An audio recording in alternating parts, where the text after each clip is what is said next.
Welcome to another exciting and informative episode of the Entreprenudist Podcast, the place to hear real entrepreneurs and business owners bear it all. And the day is no different. We definitely got a real entrepreneur in the building. Before we get to that entrepreneur, I want to remind you that this episode is brought to you by Shield Wolf Strongholds, a wealth growth and protection company. When it comes to employment planning, when it comes to estate planning, when it comes to retirement planning, when it comes to life insurance, if your plan ain't Shield Wolf, your plan ain't strong. Visit www.shieldwolfstrong.com. Now to our guests, Sally. Sally was motivated to become a real estate investor when her mom became sick in October of 2018. Sally was 53 and needed to make a change in her life quickly. Now she shares her information weekly in her real estate group, the Win-Win Woman TV. In July 2020, she bought a bank-owned property for $20,000 that would go to auction for $50,000. When COVID restrictions lifted, she knew her capital gains would be $7,140 and researched how the rich paid so little in taxes. This led her to find the business and beneficial spendthrift trust. Please, thank you so much, Sally. And I'm pronouncing this right. Is it Gimon? Yes, it is. You got it right. Most people want to make it French. All right. Thank you so much for coming to the Entreprenudist Podcast, Sally Gimon. I appreciate you having me. So few people have ever heard about the spendthrift trust, and the rich know about it. So I want to help people save U.S. taxes. Oh, yeah. I'm definitely looking into talking a lot about that with you. One question that I asked at the very beginning, is there nothing that you know now that you wish you knew when you first started? I started real estate investing when I was 53 years old. I wish I knew about the spendthrift trust before I got a $94,000 tax bill in the middle of COVID and had nothing coming in as income. So yeah, there's a lot I wish I knew it beforehand. What is the spendthrift trust? It comes from England way back when King Henry VIII, that famous king who chopped off his wives' heads, started the Church of England. He went to go tax the lords and ladies of England, and they went further back to the 13th century to the Magna Carta and said, oh, no, King Henry VIII, you can't do this. It's contract law that came to the colonies while we were still part of England. When our tax structure that we're under went into effect February of 1913, the super rich families of 1913, the Rockefellers, the DuPonts, the Carnegies, and the Kennedys, made sure they could save taxes. Well, between you and me, if they can save taxes, we should be able to save taxes. If they can do it, we can do it. Right? Yeah, exactly. So, and a lot of people, because I do a lot of, workshops and things of that nature where I also talk about ways that wealthy people save money on taxes. And one of the first questions that I ask, I say, is there anybody in here that hates when people find loopholes on how to pay taxes? And there's always, at least one or two, right? And then that's Correct. When I follow up with, don't be so sure of what you want that you wouldn't accept something better. If you had to choose between them not paying taxes, and when I say not paying taxes, I mean not paying voluntary taxes that if everything is structured correctly, that you don't have to pay. We're not trying to avoid like just illegal or avoid taxes, but we just don't want to pay the taxes that we don't have to pay. I say, would you rather they not pay those voluntary taxes, or would you rather you learn the secrets yourself? Usually people say they rather learn the secrets themselves. Exactly. It's so important. And, follow the breadcrumbs that are out there. And, when I got hit on April 4th of 2020, middle of COVID, my 3 properties didn't pay me on April 1st. I had $50,000 saved for my capital gains. And I was told by my CPA I owed $94,000. I mean, I was devastated. Wow. I was doing everything correctly. And I'm like, why do people get away with paying taxes? It took me 5 months to research this. And this is why I'm glad you have me on your podcast, because I want other people to know there is a solution. The Amazons of the world, At the time when Amazon got free land in Staten Island, they turned it down. My brother lost his brewery because his rents went so high, it didn't make sense keeping the brewery open anymore. That's just not fair. The playing field should be level for everybody. And as this is compared to a lot of other things, because there's a lot of access to knowledge. And a lot of people like to say knowledge is, and usually when you say that, everybody says power. Well, actually, knowledge is only potential power. Applied knowledge is power. And it sounds like you were very motivated because to get a $94,000 tax bill and knowing that, all right, I don't got the money to pay this. It sounds like that forced you to not just learn about this, which a lot of people do. Unfortunately, 99 out of 100 people that listen to this podcast, they're going to be like, oh, that's very good information. And usually only one goes. Is that the reason that made you apply knowledge, is because you were facing such a big bill? Or have you always been the person who learns and applies knowledge? I'm going to be honest. I learn and apply knowledge. My background was competitive intelligence. I worked for the World Bank for several in the IFC, the only part that makes money. I was the director of research at Monster.com. I always had to tell them to stop, go. But, there had to be a better way. I had read an article about the Rockefeller Spendthrift Trust maybe about 4 years before this all came together. And I'm just like, why did I do something 4 years earlier before I became a real estate investor? Because I had the knowledge, but it took me 4 years to put it into place, which was poor on my part. What's competitive intelligence? Competitive intelligence is trying. Have you ever done a SWOT analysis? Strengths, weaknesses, opportunities, and things. So when I was working for Monster.com, the job board, at the time they were buying all these companies to boost their Monster. And I had to give them the go or not go on all the different things. When I was, temporary worker, I wasn't hired by the World Bank. I was working for a staffing company. I was going through all the proposals for the senior vice president, telling him why he should look at something or why he shouldn't look at something. So I was doing the SWOT analysis or competitive intelligence on different things. So I know how to do research. And when I got motivated, I literally went to bed April 4th of 2020 crying because I knew I needed another $24,000 and I didn't know who to go to ask for help. I woke up the next morning. Have you ever read the book, The Power of Your Subconscious Mind by Joseph Murphy? I have not, but I do read a lot of books that talk about using your subconscious mind to manifest and, do things like that. Exactly. Well, Joseph Murphy's book is from the 1930s, so some of his examples are a little bit old, but he says, put your thought into your head and you'll wake up with something. Next morning, I woke up. I did 7 wholesale deals on bank-owned properties in 2019, paid off all my debt, completely debt-free. I contacted a friend of mine who did HELOCs. So I got a HELOC off my paid-off townhouse, defeats the purpose of being paid off. So I had some money coming in.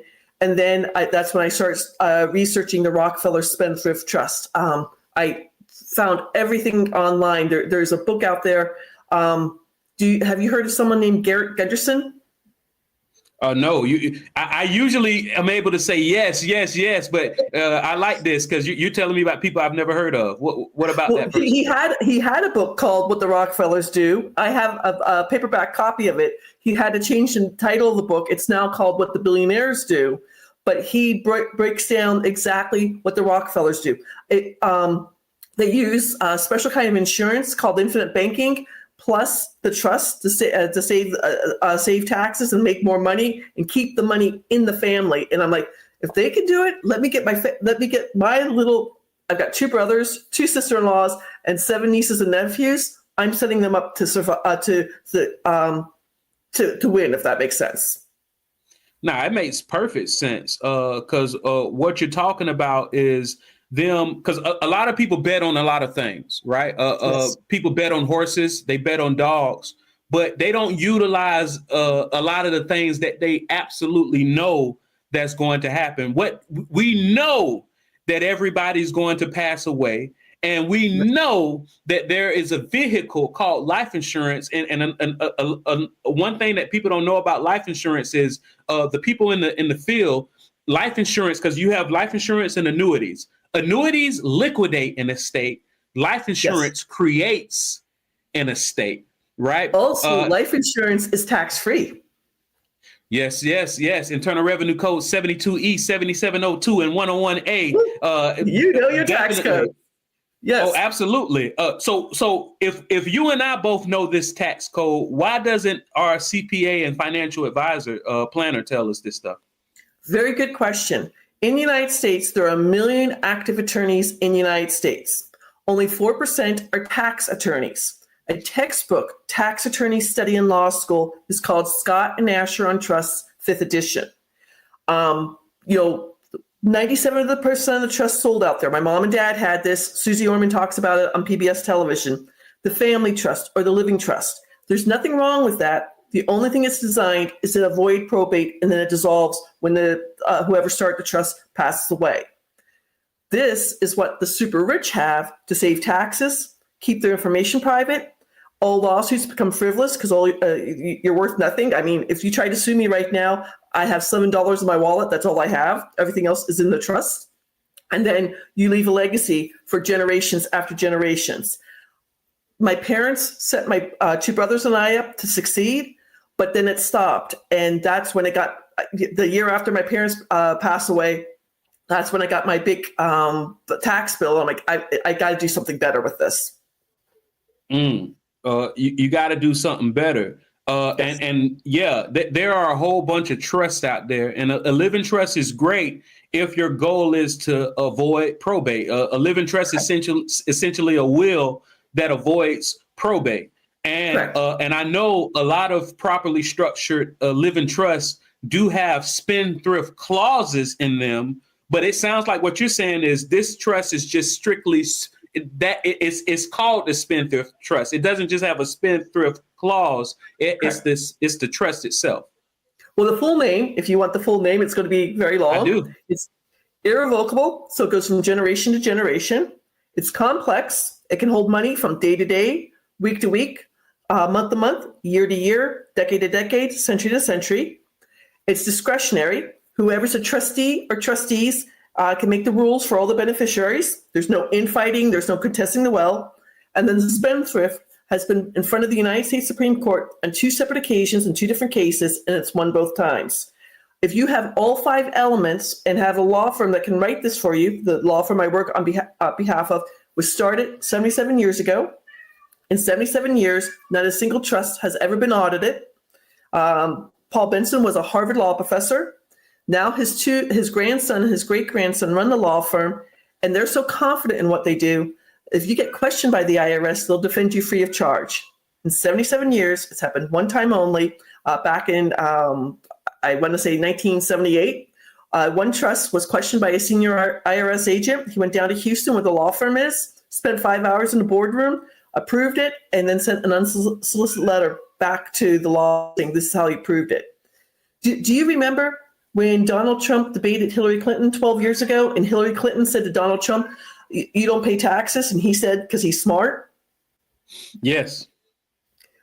His father, Frank Trump, started the Spendthrift Trust in 1972 after Frank and Donald Trump got sued by the city of New York.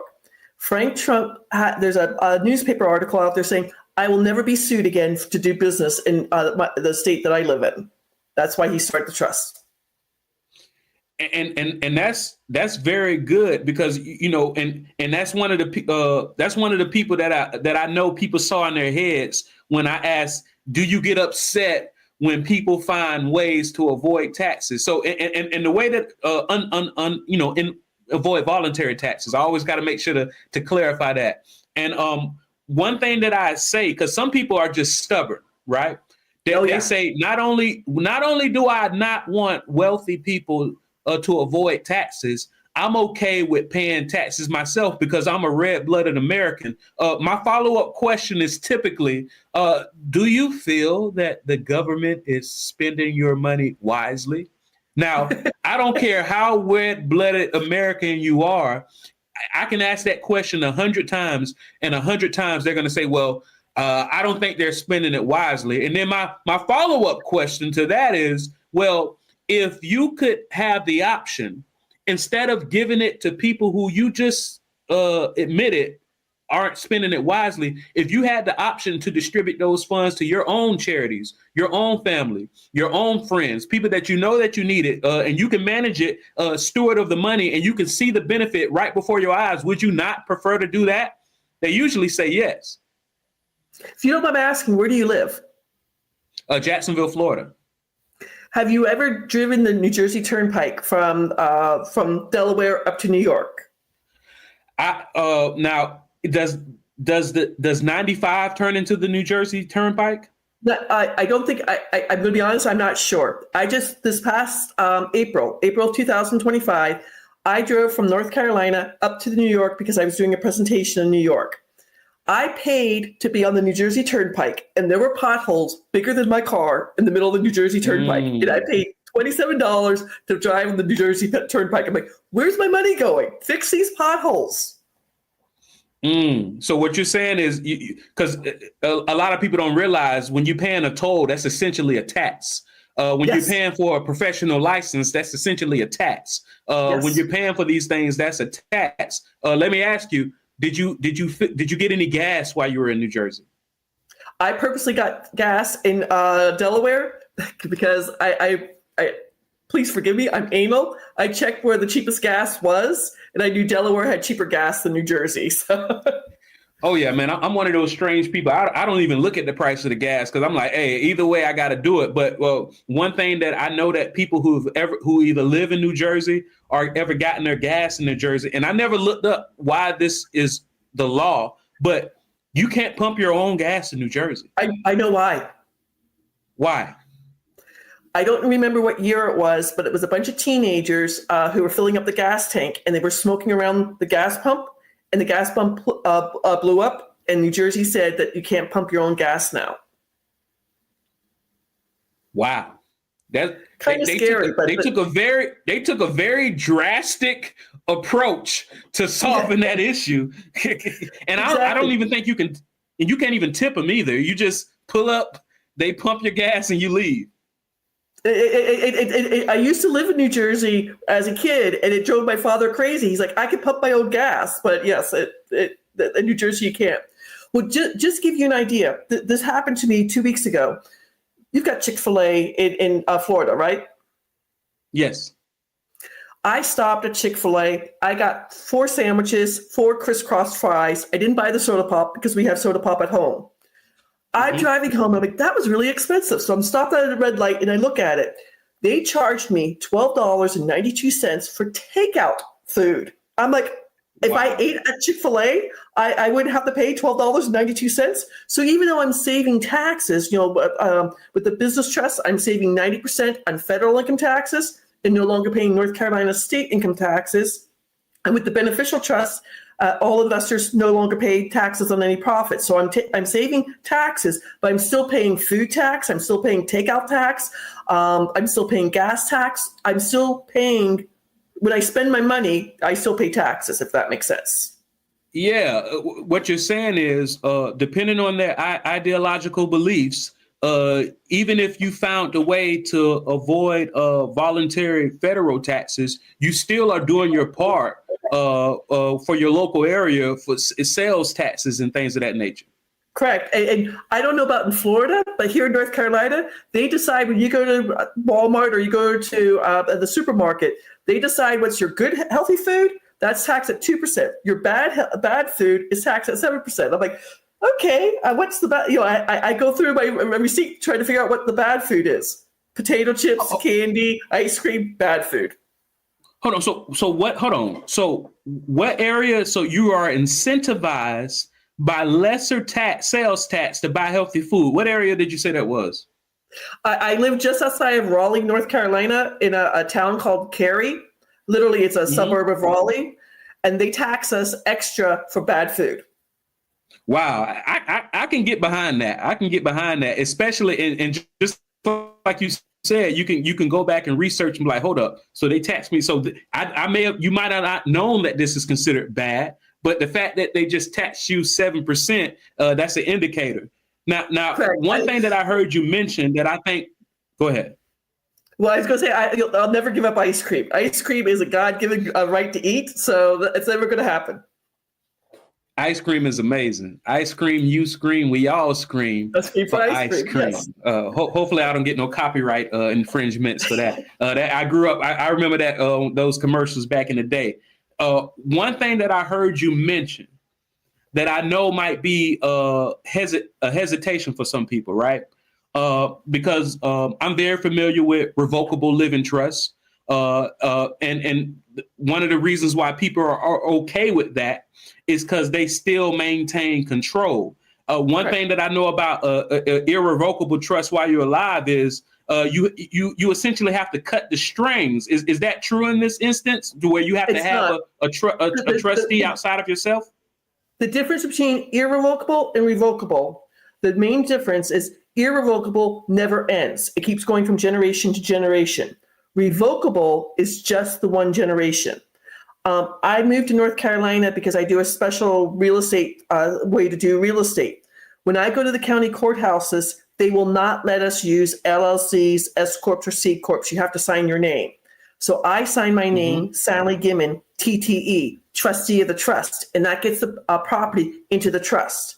If I decide I'm going to wholesale it or if I'm going to turn it into seller financing, it doesn't matter. It's already in the trust. Other people who have to move it into their LLC have to do a separate transaction to get it in there here when we do upset bids here. Okay, so but the person is alive. They established an irrevocable trust. Correct. Do they have to name another trustee outside of themselves or no? Here's a yes/no answer. I'm single. Okay. When I started my trust, I was living in Arizona. I went to Wells Fargo to open up my trust. I'm talking to a private banker, and he's like, we won't open this up until you get an associate trustee, because if I get hit by a school bus or hit by lightning and I die, who's taking over? I'm like, so I have my oldest nephew.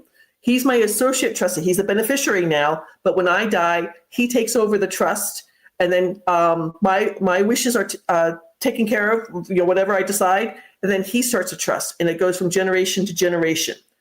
Worst case scenario, if you start the spendthrift trust, your great-great-grandson in 2095 decides you were crazy, and he cancels the trust. Why? I don't know, because he's not paying anything for it. He is responsible for any taxes saved in 2095. Anything saved in 2025, 2026, 2030, 2045, 2060, 2070, all those taxes, he'll never have to pay back. That's amazing. And you're really making me want to.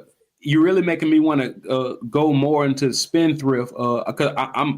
So one of the things that I do is I'm a registered continuing education and pre-licensing instructor when it comes to insurance and financial services. Oh, wow. Okay. And we actually talk about spendthrift trusts as not spendthrift trust, but the spendthrift clauses that are inside of the trust. And one of the ways that I help the students remember what it is when they're getting tested on it, because the way we utilize it is the beneficiary gets an inheritance. It goes into the trust that has a spendthrift clause, and none of the creditors can get to the money because of that.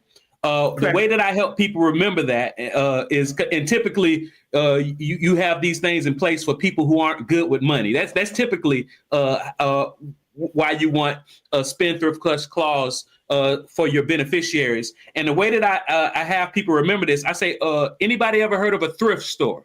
And everybody says yes. And then I say, well, I know a lot of successful people, very trendy people that shop at thrift stores, but for the most part, people who go to thrift stores are usually low on money, right? And if you're low on money, you don't want nobody coming taking, you probably got some debt. And if you got some debt, you got some creditors. And if you got some creditors, you want to avoid these creditors get into your money. And so when you want to remember what a spendthrift clause does, just imagine you walking up to a thrift store, watching somebody spend money, and you looking through, usually those thrift stores have those beige windows. Yeah, you can see in, might be some bars on it. And then you say, just imagine that. And that's how you do that. But it sounds like what you're doing is one of my mentors, Doug Andrew, he has this thing where he asks people, and now I do it. He asks people, he say, what creative things can you do with baking soda? And then, everybody starts talking about you can clean with it, you can deodorize with it, you can do all types of stuff, but nobody ever says what it was actually made for. Nobody ever says you can bake with it, right? Don't think about what it is. Think about what it does. It sounds like that spendthrift is typically meant to keep, at least in the way that I've always utilized it, it's typically meant to keep creditors away from a beneficiary of an inheritance. But what y'all have done is saying, all right, well, you can actually keep creditors away from it while you're alive. Exactly. The law firm I work, but my contact at the law firm, he's in Houston, Texas, and he tells the story about a gentleman who is the third generation, so the grandson of the person who started the Spendthrift Trust. He refused to pay anybody who came and did work on the ranch because he's like, I don't have to. And when he passed away, it went to his heirs, and they didn't have to pay the people who work there. That's not fair. If someone does work for me, I'm going to pay them. But if I have 3 online businesses where I make 1099 income, those businesses, I file a 1041 tax return, not a 1040. So there's a difference there. And then you were talking about retirement. Do you know about IRMA for people who make too much money in retirement? Yes. With the Spendthrift Trust, every October, the IRS goes back 2 years. So October 2025, they went back to 1040 tax returns of 2023. They add everything together. How much you're getting from Social Security, if you have a pension, if you're doing a 401k withdrawal, if you're doing a SEP withdrawal, if you have wages, if you have capital gains, interest, they add it all together.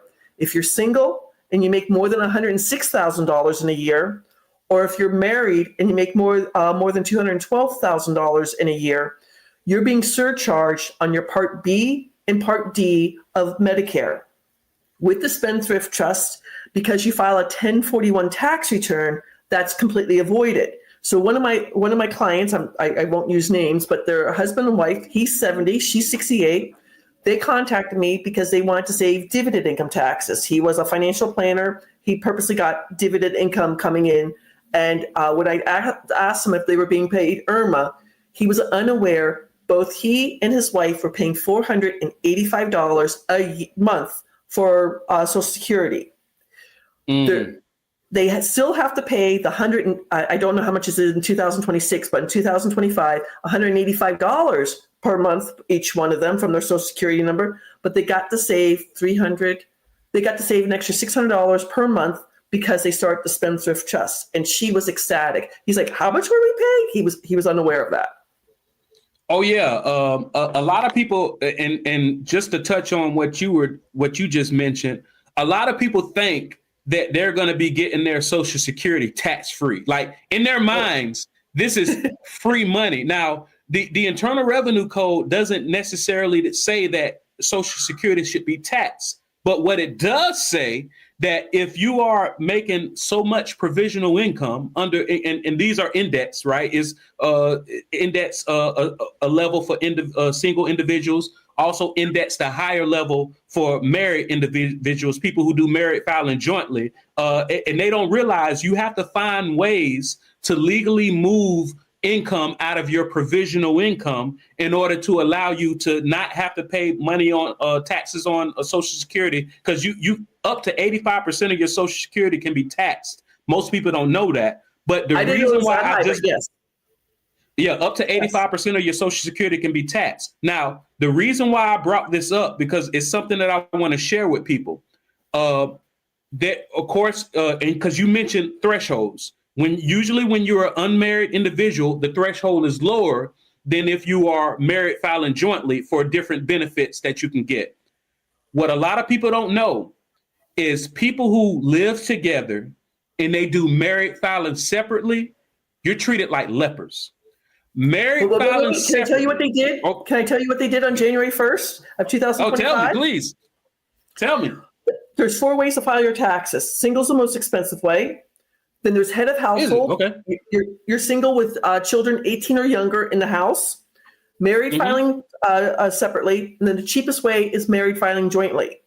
On January 1st of 2025, the IRS changed married filing separately to be the same as single all the way up to 35% tax bracket. The only tax bracket you get a break at is at 37%. I talked to a woman in Texas in July. She called her CPA. She started digital marketing on TikTok and made $100,000 in 5 months. And she's just like, what should I do? Her CPA said to her, your husband has a W-2 job. You have a 1099 job. You need to file separately and he'll file jointly. And I'm like, no. I took her out, showed her the tax brackets. We got to save them at least $5,000 going from married filing separately to jointly. And then because she's making so much money now, they started the trust. And she's like, how come my CPA didn't know this? I'm like, I can't answer that. I don't know why your CPA is telling you bad information. And this is what I share with people, because everybody, I'm not going to say everybody, but a lot of people have CPAs, a lot of people have bankers, a lot of people have insurance people, right? I tell them there's only 2 reasons why they didn't tell you this stuff. Either they didn't know or they didn't care to tell you. Which one do you prefer? Okay, can I just tell you a true story? I'm in a national real estate group, and there's a CPA who talks on the videos and everything. He has an office in Phoenix. The gentleman who ran our real estate group in Phoenix, he and I made an appointment with him. I'm not going to use a name. And we go in there and explain to him how real estate investors will save capital gains when you sell something, interest income taxes if you have subject to, if you are doing the BRRRR strategy, if you're doing seller financing, and then rental income taxes. He sat there twiddling his pencil. He goes, okay, thank you. And I was just like, thank you? Don't you want to work with us? We walk out, and the gentleman who ran the real estate group goes, he makes so much money for him to open up an LLC. He charged $7,000 when you can do it in Arizona for $50 with the corporation commission online, and then to make an S corp and everything else. He was in it to make money, and I'm like, I wish him well, but he was not looking out for his client. Well, he was looking out for his wallet, if that makes sense. Yeah, and what you just said, because just to be clear, us as business owners, capitalists, we're all in it to make money. But what you just point out was a distinction. It's the best way to make money is by helping other people make money. And even though you share this thing that could potentially help his customers, he didn't want to lose his bread basket by teaching them something that they should know. And so once again, either they didn't know or they didn't care to tell you. Exactly. And quite a few of my clients, have you heard of a company called Moderna? It's a weight loss company. No. One of the guys who's high up, he's got over 600 affiliates under him in 4 different countries. He lives in upstate New York. I got to save him. He was making a $500,000 a year, saved him a lot of money in taxes. One of the things he started was his own charity because his wife was a Vietnamese boat person who came over from Vietnam when she was 6 years old. They start their own charity to help people who are starting out anew. And he's just like, I'm saving taxes, but I want to give back to my community. Several of my clients have amazing charities they're working with. I'm actually, I start this, I have a lot of professional designations, the alphabet soup, as my mentor calls it. I have more letters after my name than in my name. But one of the designations that I'm starting next year, because I'm a lifetime student, is actually the Chartered Advisor in Philanthropy, right? So I'm definitely, I'm looking forward to learning more about that. What is the IRS memo? The IRS memo This is kind of funny. Last week was Thanksgiving. I'm sorry if I'm dating you right now, but last week, 5 separate people on TikTok and on YouTube said to me, this is the IRS memo that they don't like it. The IRS did a memo on August 3rd of 2018, where they literally said they do not like tax code 643B. They do not like the irrevocable, complex, discretionary, non-grantor spendthrift trust. This memo is 6 pages long. In 4 different places, it said this is not tax information for you. It's their opinion. My opinion, I don't know about you, but I'm not a fan of vegetables. The worst vegetable in the world is lima beans. My mom, who's from Ireland, loved lima beans, and we had them probably 3 or 4 times a month. And you can't cut them in half, and you can't swallow them whole. You have to chew them, and they're disgusting. So I do not like lima beans. And, I'm going to be honest. Our current president's dad started the trust. Donald Trump is a trust baby. The Kennedys, who were also a president, they had the trust. Too many senators know about this. Too many Congress people know about this. Those, I forget what they're called. Those, they make money for them. All their major donors probably know about the trust. They're not going to change. Only Congress can change the tax code. And they kept us closed for 40 days? My brother, who's a Secret Service agent, didn't get paid. He had to take money from his 401k to pay for, he's got 3 kids, to pay for food and gas to get to work. Mm-hmm. Mm-hmm. Yeah. And what you're saying is all of the quote unquote important people, they're doing it to where it's probably not going to go away. It's kind of like the life insurance where, every couple of years, a lot of people think these internal revenue codes are going to get changed for the worse, which is too many well-to-do people who know about it to take away. The most they can do is try to slow us down. I remember in the 1980s, they had to come up with Tamra, Tefra, and DEFRA to slow down the amount of money that the average citizen can just put into a life insurance policy. And go ahead. You're about to say something. Do you know about MEC, Modified Endowment Contract? You and I are the same age, same weight, same everything else. You're a CPA. I work in the food industry. Because you make more money than I do, you can have more life insurance than I can in the food industry. Because the federal government gets to decide how much life insurance someone can have. That's not fair. That's discriminatory actions and everything.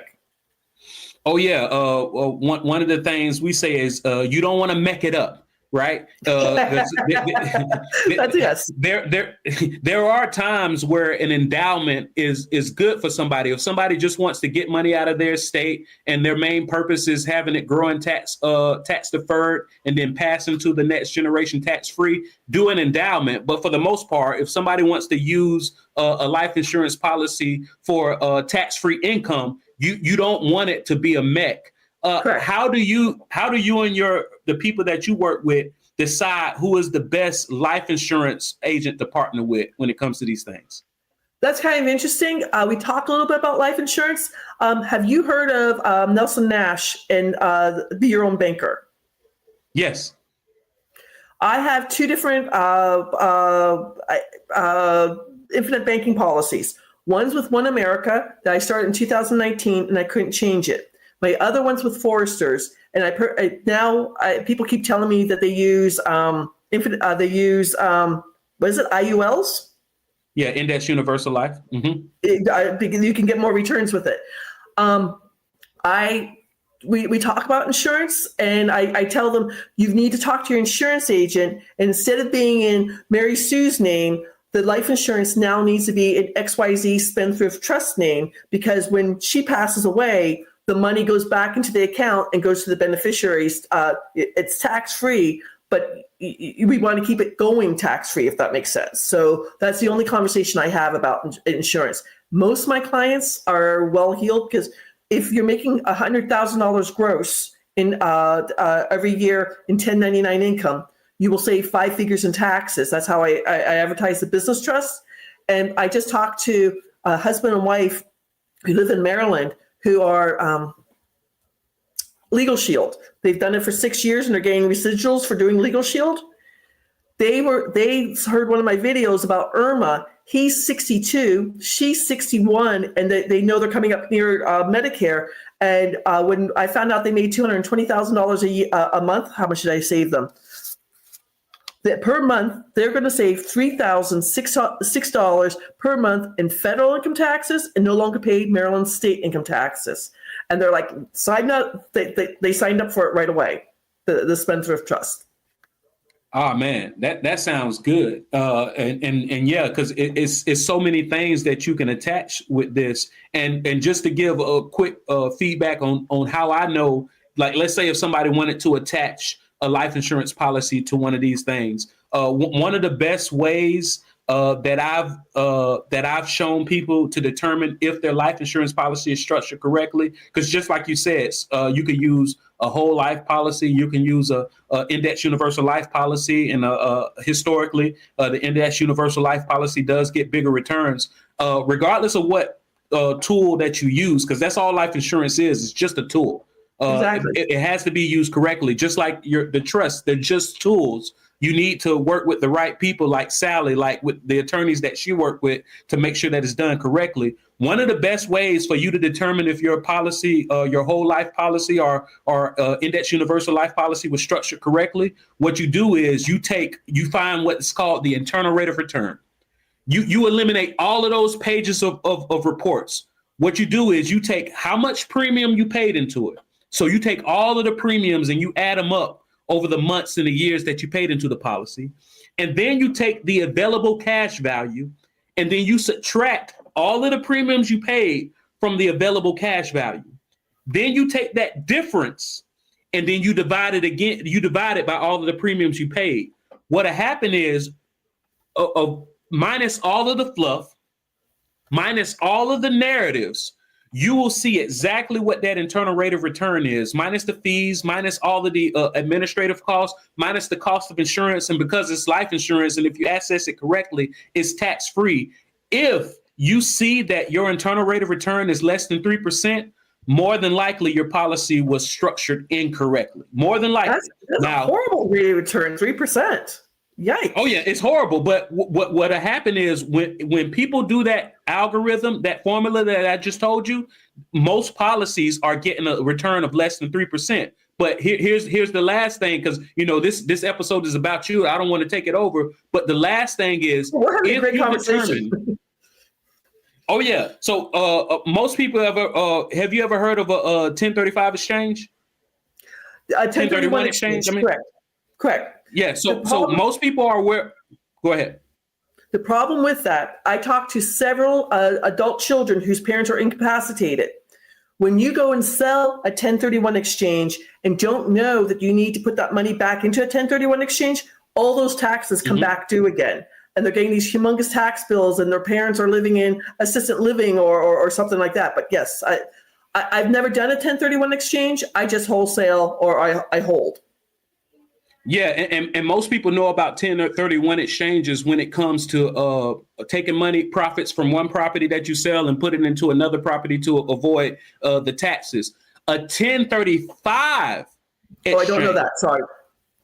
What it does is it allows a person to take a life insurance policy that isn't performing well. It allows a person to go to another agent. And what the agent has to do is put together a product that's better than that one. And then they have to show their that person's current carrier. They have to show it to the carrier, and the carrier has to agree that what this new agent just did for you is better. And then once they agree that what they did for you is better, you're able to do a 1035 exchange and take a product that isn't performing well and put it into a product that is performing well, something that's averaging at least 7 to 10% tax-free annually. I have to apologize. I've never heard of a 1035 exchange, so excuse me. Well, you taught me a lot on this call. I'm glad I was able to teach you something. So how about this? What's the difference? And I'm sorry, we're right at 44. If you're willing to give me another 10 minutes, I would. I can talk. You're my last appointment of the day, so yes, we can talk. All right, perfect. So. What's the difference between capital gains tax and ordinary income tax? Great question. Capital gains tax is when you sell something at a profit. One of my real estate deals that I did, he was leaving his everyday home and going into assistant living. We went up to the attic. Unfortunately, his son died during the opioid. Mm-hmm. Oh, thank you. I can't say it. All his baseball cards were still literally in the packages. That we found 4 Ken Griffey Jr. rookie cards. Do you know a Ken Griffey Jr. rookie card is worth $44,000 a piece? I did not know that. I know now. So we found, so we went through them. I have a contact who's into baseball cards, and we were able to sell these cards to him. And because he had the beneficial spendthrift trust, he didn't have to pay the son. Let's say the son back in 1982 bought this deck of cards for a quarter, and now he's selling it in 2024 for $44,000. That in between, that's what a capital gain is.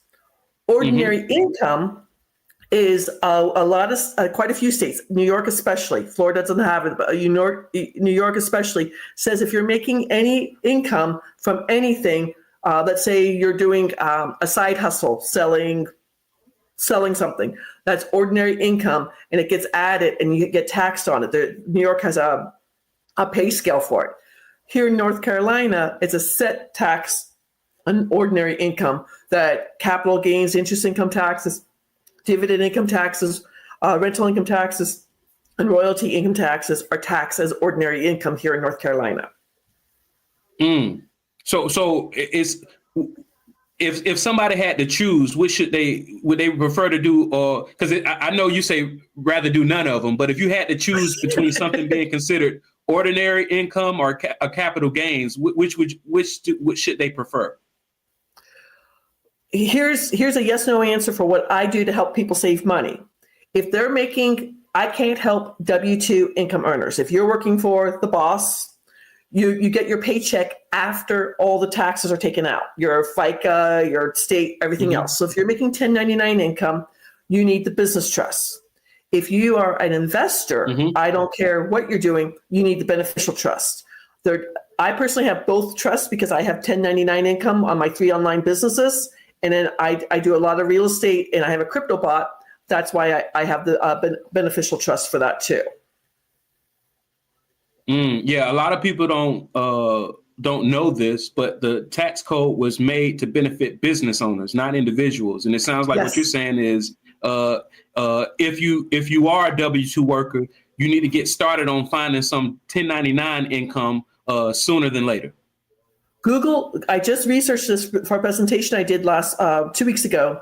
Google says 40% of W-2 income earners are doing a side hustle, a 1099 side hustle to make ends meet in the month of September of 2025. So there's a lot of people out there doing 1099 income. I told you about the husband and wife in Texas. She started doing digital marketing because they have 3 kids and she wanted to stay as a stay-at-home mom. She started a side hustle and she made it her full-time business. Wow. Yeah. And that is one of the, everybody has their own memories from, COVID and the shutdown and all that. But one thing that I know is some of the business owners I know, that's the most money they ever made in their business. And a lot of people who were lifetime employees were forced to start a business, and now they're very successful. Exactly.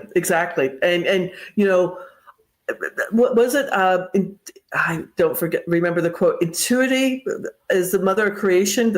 I'm not saying the word right, but when you come up to a rock in a hard place, we find out ways to get around. You either go under, over, or around. So exactly.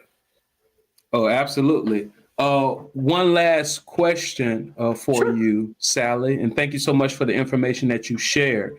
Oh, you're welcome. What is your definition of success? My definition of success is when I can make my own decisions. If I decide, this is a true story, I stayed up until almost midnight last night watching a football game because it was my team playing and they were doing really, really well. That meant that today I didn't have to get up until 9 o'clock in the morning, so I got to sleep in. If I had a 9-to-5 job and I had to be someplace, I'd have to set my alarm to get up to go to work. I love the life I lead. I can do what I want when I want. Options, right? It's about having that option to stay up late because you have that option to sleep in. Definitely. Sally Gimon, are you successful? I'm starting my real estate empire, and I'm helping a lot of people. Can I tell you a funny story? Yes. One of my nieces, I have 7 nieces and nephews. One of my nieces went to a private school, and she's working for a county in California, making $35,000 a year, living paycheck to paycheck. She and I had an agreement. I was going to help her pay her student loans for her. She wasn't supposed to tell anybody about it. Last Christmas, she tells her 2 sisters, I'm paying her student loans. Oh, so breach of contract. So now I'm helping 3 nieces and 2 nephews pay off student loans, and I want them to be successful. So I'm getting there. I'm almost there, if that makes sense. I'm going to tell you a bad story. I was the last graduating class of my high school in 1984. It shut down. Ronald Reagan's financial advisor came and talked to us. We only had sophomores, juniors, and seniors in my high school at the time. He's like, all of you people out there, when you turn 65, there's going to be no Social Security for you. That scared the bejesus out of me. And so this is why I am going to be financially free if I live to be 105 years old, I have enough money to live on. That's my goal. Absolutely. And for me, based off of your definition of success, you are already successful. Sounds like you have options to me. I want to thank you so much for coming. Is there any question that I didn't ask that I should have asked? Just if someone is interested, I do a free mastermind every Monday evening, 5 p.m. East Coast time. If you're on LinkedIn, I'm the only Sally Gimon out there on LinkedIn. You can register for it because my goal is to teach as many people the secret of the rich. It took me 5 months to research this. Hopefully someone can hear about this and find out how to save taxes so easily. Absolutely. Sally Gimon, thank you so much for coming on the Entreprenudist Podcast and sharing this knowledge. One more time, if people want to get in touch with you, and I forgot to ask this, I apologize. If anybody wanted to introduce you to somebody, who is the preferred ideal person for them to introduce you to? I'm looking for a business owner, an entrepreneur, a franchisee owner, or a 1099 income earner who's making at least $100,000 gross per year. Doesn't matter how they file their taxes, they will save 5 figures in taxes. You're in Florida, you'll save federal taxes. Here in North Carolina, it's 2.5% state income taxes. You'll save that also. I'm also looking for any investors who are making money and want to stop making it. I personally wholesaled 7 bank-owned properties in 2019, and I got a $94,000 tax bill I wasn't planning on. I didn't think I was being very successful, but people told me that's a lot of wholesaling. Since I started the trust, I've wholesaled 28 properties. Got it. All right. So if you want to have this same knowledge and do this same stuff like Sally Gimon, please reach out to her at www.thetrustisyou.com. www.thetrustisyou.com. Sally, I want to thank you so much for coming on the podcast. This has been Thanks for having me. You're welcome. This has been another episode of the Entreprenudist Podcast, a place to hear real entrepreneurs and business owners bear it all. And if you're listening to our voices, be sure to check the show notes to see more information on Sally, as well as a link to watch the video version of this Entreprenudist Podcast so you can see our beautiful ebony and ivory faces. Check in with us again in the future because the Entreprenudist Podcast is coming to you multiple times a week with different information that you can use, not just learn it, but apply it. Sally, thank you. Thank you.